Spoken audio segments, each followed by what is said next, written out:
ଅନୁଚିନ୍ତାରେ ଏଥର ଚର୍ଚ୍ଚା ବିଷୁବ ରେଖାରେ ସୂର୍ଯ୍ୟ, ଓଡ଼ିଆ ନୂଆବର୍ଷ ଓ ଦଣ୍ଡ ନାଟର କଥା।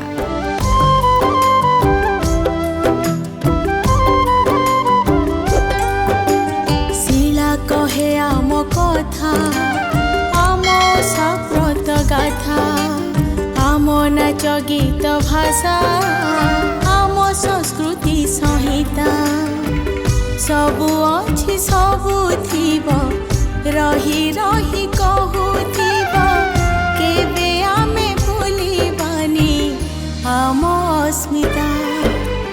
ଅସ୍ମିତା ଅନୁଚିନ୍ତା, ଅସ୍ମିତା ଅନୁଚିନ୍ତା, ଅସ୍ମିତା ଅନୁଚିନ୍ତା, ଅସ୍ମିତା ଅନୁଚିନ୍ତା। ଇଂରାଜୀ ନୂଆବର୍ଷ, ଓଡ଼ିଆ ନୂଆବର୍ଷ, ଦୁଇଟି ନୂଆବର୍ଷ ପୁଣି କ'ଣ? ଏ କଥା ପିଲାଙ୍କ ମନରେ ଟିକିଏ ଦ୍ୱନ୍ଦ୍ୱ ସୃଷ୍ଟି କରେ। ଧାରଣା ସ୍ପଷ୍ଟ କରିଦେବା ଉଚିତ।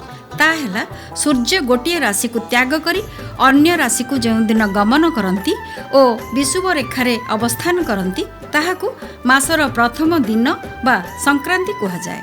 ତେଣୁ ଏହି ଦିନଟି ପ୍ରଥମ ସଂକ୍ରାନ୍ତି ହୋଇଥିବାରୁ ଓଡ଼ିଆ ଜାତିର ନୂଆ ବର୍ଷ। ଘରେ ଘରେ ପଣା, ନା ମହାବିଷୁବ ସଂକ୍ରାନ୍ତି ବା ପଣା ସଂକ୍ରାନ୍ତି, ଆନନ୍ଦ ଉଲ୍ଲାସର ପର୍ବ।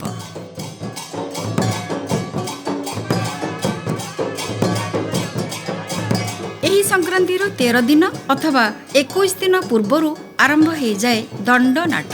ଶେଷ ହୁଏ ମାସର ମାସନ୍ତ ବା ସଂକ୍ରାନ୍ତି ଦିନ। ଏ ଦଣ୍ଡନାଟ ଆମ ଓଡ଼ିଆ ଅସ୍ମିତାର ଏକ ଅବିଚ୍ଛେଦ୍ୟ ଅଙ୍ଗ।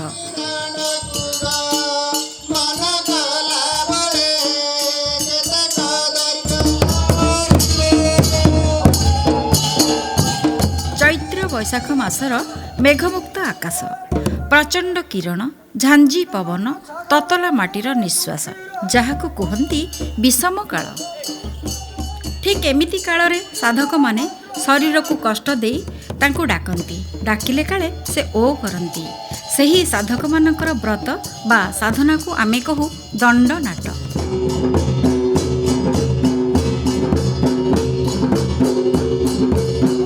ଏହାର ପଛରେ ଏକ ପୌରାଣିକ କାହାଣୀ ଅଛି, ମଜା ଲାଗେ। ଶୈବ ପୁରାଣ, ଲିଙ୍ଗ ପୁରାଣ, କାଳିକା ପୁରାଣ ଆଦିରେ ଏ କଥା ସବୁ ଅଛି। କାଳେ ଦିନେ ମା ପାର୍ବତୀ ଅନ୍ୟ ଦେବତାଙ୍କର ବିଭିନ୍ନ ଲୀଳା ବା ରାସ ଦେଖି ଭାବିଲେ, କାହିଁ ମୋ ସ୍ୱାମୀଙ୍କର ତ ଏପରି କିଛି ନାହିଁ। ସଂସାରୀମାନଙ୍କ ମନରୁ ଲୋଭ ମୋହର ପରିହାର ପୂର୍ବକ ମର୍ତ୍ତ୍ୟରେ ଶିବତ୍ୱ ପ୍ରତିଷ୍ଠା ପାଇଁ ସେ ଏକ ନାଟର ସଂରଚନା କଲେ। 13 ଜଣ ମହର୍ଷିଙ୍କୁ ମର୍ତ୍ତ୍ୟକୁ ପଠାଇଲେ। ମାଙ୍କ ଆଦେଶରେ ଋଷିମାନେ ଜନପଦକୁ ଆସିଲେ। ଧରାରେ ଖରାର ପ୍ରଚଣ୍ଡ ନୃତ୍ୟ, ହାତରେ ଶିବା ଶିବଙ୍କର ପ୍ରତୀକ, ଦେହରେ ଗେରୁ ରଙ୍ଗର ଖଣ୍ଡିଏ ମାତ୍ର ବସ୍ତ୍ର, ହୃଦୟ ଅହଙ୍କାର ଶୂନ୍ୟ, ଦେହ ମନକୁ ନିୟନ୍ତ୍ରଣ କରିବାର ମନ୍ତ୍ର। ଏହି ମନକୁ ସଂସାରୀମାନଙ୍କ ଚେତନାରେ ସଞ୍ଚାରି ଦେଇ ସେମାନେ କିପରି ମାତ୍ର 13 ଦିନ ସାଧକର ଜୀବନ ବଞ୍ଚିବାର କଥା କହି ଫେରିଗଲେ ନିଜ ନିଜ ଜାଗାକୁ। ସେଇକାଳୁ କାଳେ ଏ ଦଣ୍ଡ ନାଟର ସୃଷ୍ଟି। ଓଡ଼ିଆ ଅସ୍ମିତାର ଏକ ସୂକ୍ଷ୍ମ ସ୍ୱର। ଏ ବ୍ରତର ଏକ ସ୍ୱତନ୍ତ୍ର ବିଧି ଥାଏ। ସଂକ୍ରାନ୍ତିର 13 ବା 21 ଦିନ ପୂର୍ବରୁ 13 ଜଣ ବ୍ରତଧାରୀ ନିକଟସ୍ଥ ଦଣ୍ଡକାଳୀ ମନ୍ଦିରରେ ଏକାଠି ହୁଅନ୍ତି। ସେମାନେ ଯେକୌଣସି ଜାତିର ବି ହୋଇପାରନ୍ତି। ଜାତି ଓ ପରିଚୟର ଅହଂକୁ ଯେମିତି ପୁଟୁଳି ବାନ୍ଧି ଫିଙ୍ଗି ଦିଅନ୍ତି ଖୁବ୍ ଦୂରକୁ, ଯେଉଁଠି ଚାହିଁଲେ ବି ଆଖି ପାଇବନି। 13 ଥର ପାଣିରେ ବୁଡ଼ ପକାଇବା ପରେ କୈରିକ ବସ୍ତ୍ର ସହ ମନ୍ତ୍ରୋପବୀତ ପରିଧାନ କରନ୍ତି। ମନ୍ଦିର ଭିତରକୁ ଯାଆନ୍ତି। ଦର୍ଶନ ସାରି କାମନା ଘଟ ସ୍ଥାପନା କରନ୍ତି। ଦୀପ ଲଗାନ୍ତି। ଦଣ୍ଡଟିଏ ପୂଜା କରନ୍ତି। ଦୀପରୁ ବରିଆରେ ନିଆଁ ଲଗାନ୍ତି। ଏହାକୁ କୁହାଯାଏ ଚମ୍ପାବର ବା ବ୍ରହ୍ମାଗ୍ନି। ଏବେ ଏମାନେ ଭୋକ୍ତା ବା ଋଷିପୁତ୍ର। ବରିଆ ଓ ଦଣ୍ଡକୁ ବିଧିମତେ ଆରତି କରି 13 ଦିନ ପର୍ଯ୍ୟନ୍ତ ହାତରେ ବେତଟିଏ ଧରି ଶିବା ଶିବଙ୍କର ସ୍ତୁତିଗାନ କରନ୍ତି। ହାତରେ କଳା ଓ ନାଲି ରଙ୍ଗର ବାନା ବି ଥାଏ ତା ସହିତ ମୟୂର ପୁଚ୍ଛର ମୁଠା। ମାନସିକ ଧାରୀମାନେ ଦଣ୍ଡୁଆମାନଙ୍କୁ ନିମନ୍ତ୍ରଣ ବି କରନ୍ତି। ସେମାନେ ପହଞ୍ଚି ଯାଆନ୍ତି ନିମନ୍ତ୍ରଣ ଜାଗାରେ। ଧୁ ଧୁ ଖରାବେଳେ ଗାଁ ଦାଣ୍ଡରେ ପ୍ରତୀକ ସ୍ଥାପନା ହୁଏ। ପୂଜା ପରେ ଅଭିନୟ, ସବୁକିଛି ପ୍ରତୀକାତ୍ମକ। ଏବେ ଗାଁ ଦାଣ୍ଡରେ ଆରମ୍ଭ ହୋଇଯାଏ ଧୂଳି ଦଣ୍ଡ। ଗାଁ ଦାଣ୍ଡରେ ଏମାନେ ତତଲା ଧୂଳିରେ ଗଡ଼ି ଗଡ଼ି ଆରମ୍ଭ କରିଦିଅନ୍ତି ଅଭିନୟ। ଶଙ୍ଖ ଢୋଲ ମହୁରୀର ଶବ୍ଦରେ ଉଛୁଳି ପଡ଼େ ଗାଁ ଦାଣ୍ଡ। ଧୂଳିଦଣ୍ଡର ସମଗ୍ର ପରିଧିରେ ଥାଏ କୃଷି ପରମ୍ପରାର କଥା।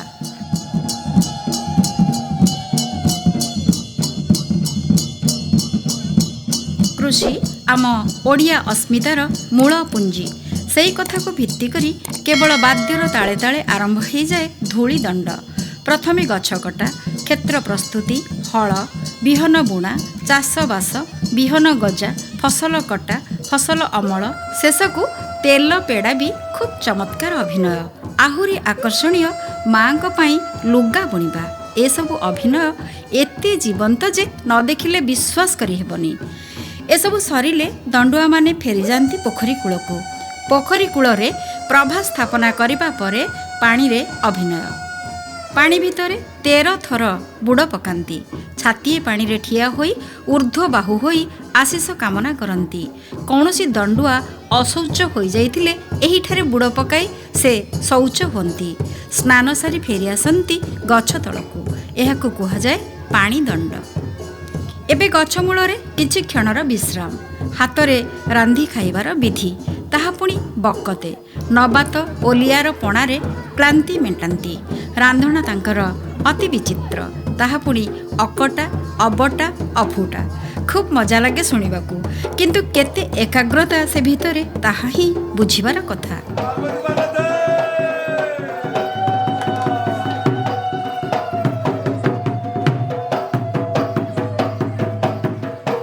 ଏବେ ବିଳମ୍ବିତ ରାତି।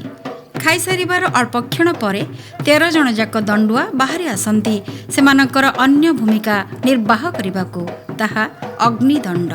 13 ଜଣଙ୍କ ଭିତରୁ ମୁଖ୍ୟ ପାଟ ଦଣ୍ଡୁଆଙ୍କ ହାତରେ ଶିବା ଶିବଙ୍କ ପ୍ରଭା, ଦ୍ୱିତୀୟ ପାଣି ଦଣ୍ଡୁଆଙ୍କ ହାତରେ ଚମ୍ପାବର ବା ବ୍ରହ୍ମାଗ୍ନି, ତୃତୀୟ ଜଣଙ୍କ ହାତରେ ଥାଏ ଗୌରୀ ବେତ, ଅନ୍ୟ 10 ଜଣଙ୍କ ବାମ ହାତରେ ଥାଏ 2ଟି ଲେଖାଏଁ ଦୀପଦଣ୍ଡି, ଯାହା ପୂର୍ବରୁ ଅଗ୍ନି ସଂଯୁକ୍ତ ଥାଏ। ଡାହାଣ ହାତରେ ଅଣ୍ଟାରେ ଖୋସା ହୋଇଥିବା ମୁଣାରୁ ଝୁଣା ଗୁଣ୍ଡ ଖୁବ୍ ଜୋରରେ ହାତରେ ଧରିଥିବା ଦୀପଦଣ୍ଡି ଉପରକୁ ସେମାନେ ଛାଟୁଥିବେ।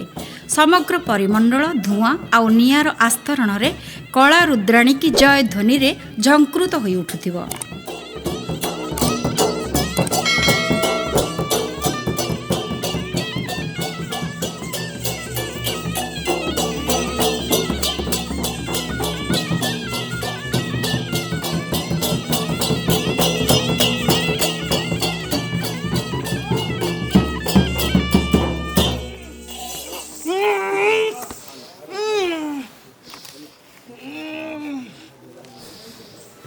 ଏବେ ଫେରି ଆସନ୍ତି ଧୂଳିଦଣ୍ଡ ହେଉଥିବା ଗାଁ ଦାଣ୍ଡକୁ। ମଞ୍ଚ ସଂସ୍କାର ହୁଏ, ଦିଅଁ ସ୍ଥାପନା ହୁଅନ୍ତି। କ୍ଳାନ୍ତ ଦଣ୍ଡୁଆ ଓ ଦେଖଣାହାରୀଙ୍କ ପାଇଁ ଆୟୋଜନ ହେଉଥାଏ ସୁଆଙ୍ଗ ବା ଲୀଳା।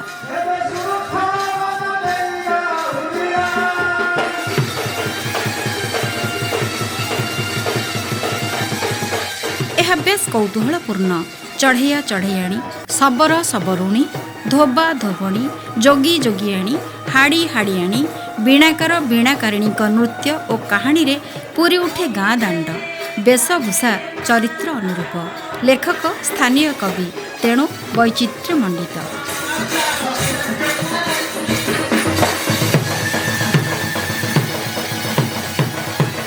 ଏ ସୁଆଙ୍ଗରେ କ'ଣ ଥାଏ କେଜାଣି? ରାତି ଅଧରୁ ସୂର୍ଯ୍ୟୋଦୟ ପର୍ଯ୍ୟନ୍ତ ପ୍ରତ୍ୟେକ ଉପଭୋଗ କରୁଥାନ୍ତି। କେବଳ ଶିବ ପାର୍ବତୀଙ୍କ କଥା ପାଇଁ ନୁହେଁ, ଏହାର କଳାତ୍ମକତା ବି ଅନ୍ୟ ଏକ କାରଣ। ଦଣ୍ଡନାଟ ଯଦିଓ 16 ପ୍ରକାରରେ ବିଭକ୍ତ, ମାତ୍ର ମୁଖ୍ୟତଃ ଏଇ 3ଟି ଦଣ୍ଡନାଟ ହିଁ ପ୍ରମୁଖ, ଯାହା ଅହଂ ମୁକ୍ତିର ଏକ ମାଧ୍ୟମ।